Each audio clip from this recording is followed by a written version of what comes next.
யாருக்கு ஓட்டு போட்டிங்க அப்படிங்கிறத நான் இங்கே சொல்ல மாட்டேன். பட் என்னுடைய பூத்தில் என்னென்ன எக்ஸ்பீரியன்சஸ் நான் பார்த்தேன் அப்படிங்கிறத வேணால் நான் சொல்ல முடியும். ஸோ நம்ம ஆல்ரெடி டிஸ்கஸ் பண்ணியிருக்கோம். நான் வந்து பெரம்பூர் தொகுதியில் தான் வாக்களித்தேன். ஸோ பெரம்பூர் தொகுதி வாக்காளர் அப்படின்னு பார்க்கும்போது முக்கியமான தொகுதி. கேண்டிடேட்ஸ் அப்படின்னு பார்த்தாலே ஆல்ரெடி தெரியும் எல்லாத்துக்குமே விஜய் அவர்கள் தான் அப்படின்னு சொல்லிட்டு. ஸோ அந்த இடத்துல என்னுடைய பூத்தில் மட்டும் பர்டிகுலராக எல்லாருமே எல்லா பூத்லேயும் என்ன பார்த்தோமோ அதே தான் நானும் பார்த்தேன். ஒயிட் ஷர்ட் அந்த பீச் பேண்ட்டில் வந்திருந்தாங்க. பட் மேஜராக வந்திருந்தாங்கன்னு சொல்ல முடியாது. ஒரு 100 பேர் இருக்காங்கன்னா ஒரு 10-20 பேர் அந்த மாதிரி நல்லா பார்க்க முடியுது. ஸோ ஆப்வியஸ்லி ஒரு 10-20% என்னுடைய பூத்தில் மட்டும் விஜய்க்கு போயிருக்குமோ அப்படிங்கிறது என்னால் அதை வச்சு ஒரு கெஸ்க்குள்ளே வர முடிஞ்சுது.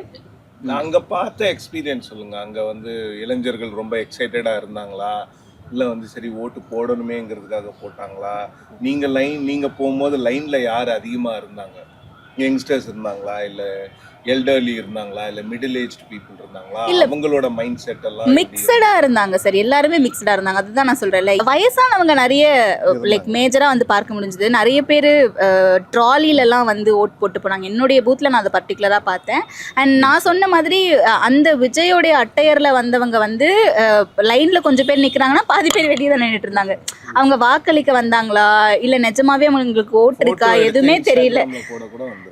ஃபோட்டோ எடுக்கிறதுக்கு சார் இப்படிலாம் வந்து நம்ம யாரையுமே சொல்லிடக்கூடாது சார். ஓட்டு போட்டு கூட வெளியே போய் நின்றுக்கலாம் சார். இல்ல ஒரு ஜனநாயக திருவிழால டான்ஸ் ஆடுறது, போட்டோ எடுக்கிறது, ரீல்ஸ் போடுறது இதெல்லாம் கட்டாயமாயிருச்சு.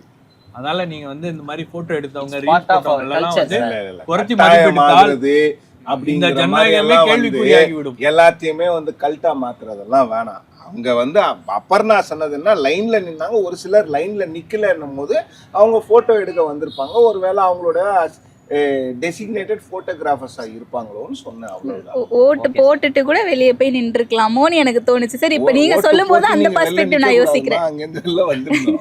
அதுதான் உங்களோட இது. அங்க போலீஸ் இருந்தாங்கன்னா ஓட்டு போட்டெல்லாம் கிளம்பும்பாங்க. ஏன்னா எங்க ஊர்ல எல்லாம் நீங்க அந்த கார்டு ஸ்லிப், ஏன்னா ஒரு ஸ்கூல்ல 10 பூத் இருக்கும். கரெக்டா 4-5 கேட் இருக்கும்போது அந்த கேட்ல விட்டுட்டு நீங்க ஓட்டு போட்டு வெளில வந்தோடனே ஒரு போலீஸ்காரர் வாங்க சார் முடிச்சிட்டீங்கன்னு கூட்டிட்டு போயிட்டாரு. அதனால சொன்னாங்க.